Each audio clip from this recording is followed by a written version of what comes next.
नमस्कार दोस्तों, मैं नितेश आप सभी का स्वागत करता हूं हमारे YouTube channel friend is friend में, जहां पर स्टॉक मार्केट से रिलेटेड रेगुलर वीडियोस हम आपके लिए लाते रहते हैं। आज का जो वीडियो है वो HDFC बैंक को लेकर के है। HDFC बैंक ने अपने एनुअल एंड क्वार्टर 4 के रिजल्ट्स अनाउंस किए हैं, तो उसी के बारे में हम डिस्कस करेंगे कि रिजल्ट्स कैसे रहे हैं HDFC बैंक के। चलिए वीडियो को शुरू करते हैं। वीडियो को शुरू करने से पहले अगर अभी तक आपने हमारे चैनल को सब्सक्राइब नहीं किया है तो चैनल को सब्सक्राइब करें एंड बेल आइकन को ज़रूर क्लिक करें, जिससे कि आने वाले सारे वीडियोस की नोटिफिकेशन आपको मिलती रहे। एंड अगर अभी तक आपने कोई भी डीमैट अकाउंट ओपन नहीं किया है तो आप ग्रो के साथ में अपना एक डीमैट अकाउंट ओपन कर सकते हैं। ग्रो एक अच्छा प्लेटफॉर्म है जहाँ पर आप म्यूचुअल फंड एंड स्टॉक के अंदर ट्रेड कर सकते हैं, इन्वेस्ट कर सकते हैं। इवन अगर अभी आप इन्वेस्टमेंट या ट्रेडिंग को सिर्फ सीख रहे हैं तो भी आपको एक डीमैट अकाउंट की रिक्वायरमेंट रहती है स्टॉक रिसर्च के लिए, कंपनी की रिसर्च के लिए। और ग्रो एक अच्छा प्लेटफॉर्म है। इसी के साथ साथ ग्रो का सबसे बड़ी खासियत है कि इनका कोई भी अकाउंट ओपनिंग चार्ज नहीं है और अकाउंट मेंटेनेंस चार्ज भी नहीं है, जो नॉर्मली सबका होता है। इनका कोई अकाउंट मेंटेनेंस चार्ज भी नहीं है। एंड इसी के साथ साथ एक जॉइनिंग बोनस भी ये आपको 100 रुपीज़ का देते हैं। साथ ही साथ आप यहाँ पर फिक्स डिपॉजिट के अंदर, गोल्ड के अंदर, इन यूएस के स्टॉक्स यानी कि इंटरनेशनल मार्केट में भी आप इन्वेस्ट कर सकते हैं, which is a very good thing. तो अगर आपके पास में अभी डीमैट अकाउंट नहीं है ग्रो का, तो आप डिस्क्रिप्शन में लिंक अवेलेबल है, वहाँ से अकाउंट ओपन कर सकते हैं। डिस्क्रिप्शन पे लिंक से अकाउंट ओपन करने पर आपको 100 रुपीज़ का जॉइनिंग बोनस मिलता है। लिमिटेड टाइम के लिए ऑफर है, सो अकाउंट आप ओपन कर सकते हैं। चलिए वीडियो आगे बढ़ाते हैं। फाइनेंशियल रिपोर्ट हमारे पास अवेलेबल है HDFC बैंक की। साथ ही साथ मैंने डेटा को एक्सेल में भी डाल दिया है, जिससे कि कंपैरिजन करने में आसानी हो। तो कंपैरिजन शुरू करते हैं। सबसे पहले बात कर देते हैं रेवेन्यू की। यहाँ पर हम 3 तरह का डिस्कशन करने वाले हैं।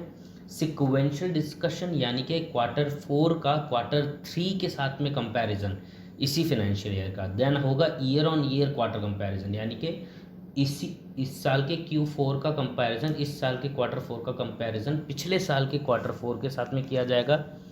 देन इसके बाद में आपका आता है ईयर ऑन ईयर कंपैरिजन, जहां पर हम लोग डिस्कस करेंगे इस पूरे फाइनेंशियल ईयर का कंपैरिजन पिछले फाइनेंशियल ईयर के साथ में।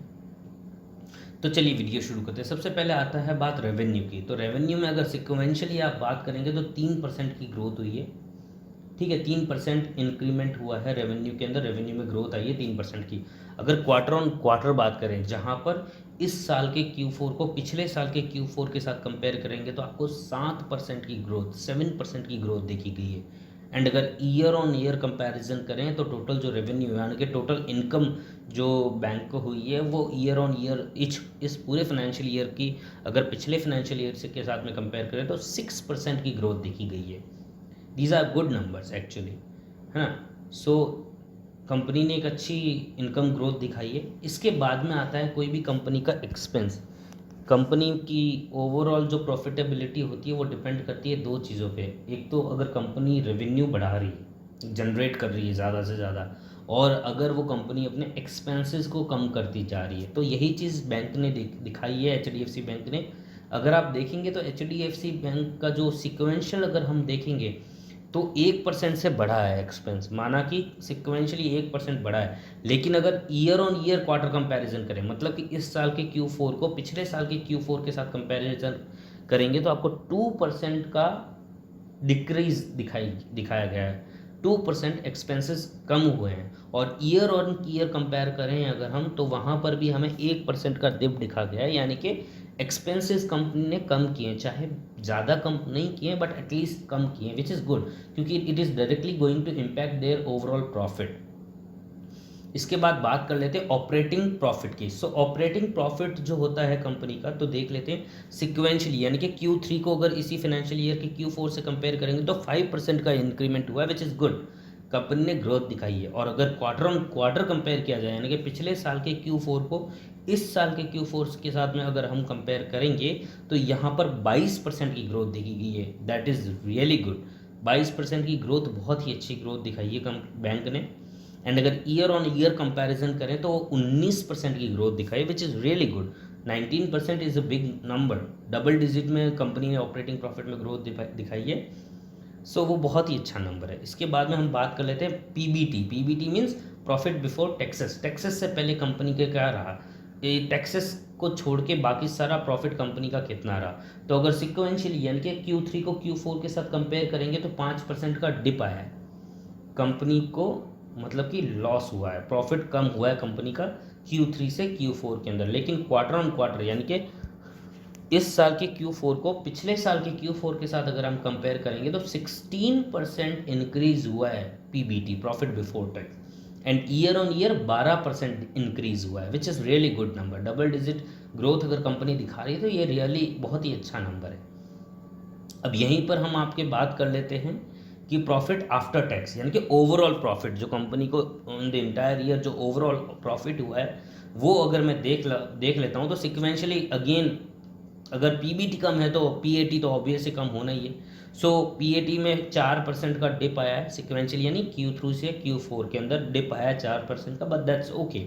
यहाँ पर क्वार्टर ऑन क्वार्टर यानी कि इस साल के Q4 का अगर पिछले साल के Q4 के साथ कंपेयर करेंगे तो 16% इम्प्रूव हुआ है, and year on year company ने 17% की ग्रोथ दिखाई है। That is really good.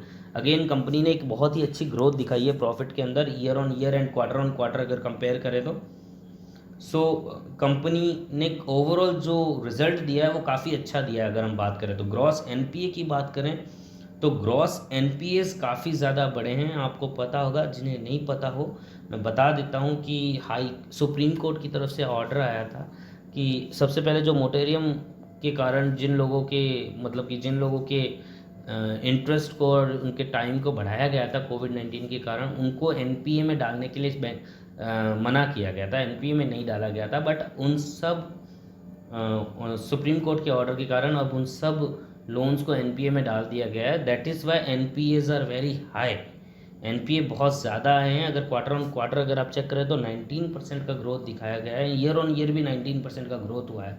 So NPAs bank के बढ़े, बट दैट वाज ऑब्वियस, वो हम जानते थे कि बढ़ने वाले, सो दैट्स ओके अभी के लिए, दैट इज़ ओके। अदरवाइज अगर NPA की बात करें, अगर इन्हें अगर परसेंटेज वाइज बात करें, अगर मैं नेट NPA की मतलब ग्रॉस NPA पर एडवांस की बात करूँ तो 1.32% का NPA इस क्वार्टर में दिखाया गया है।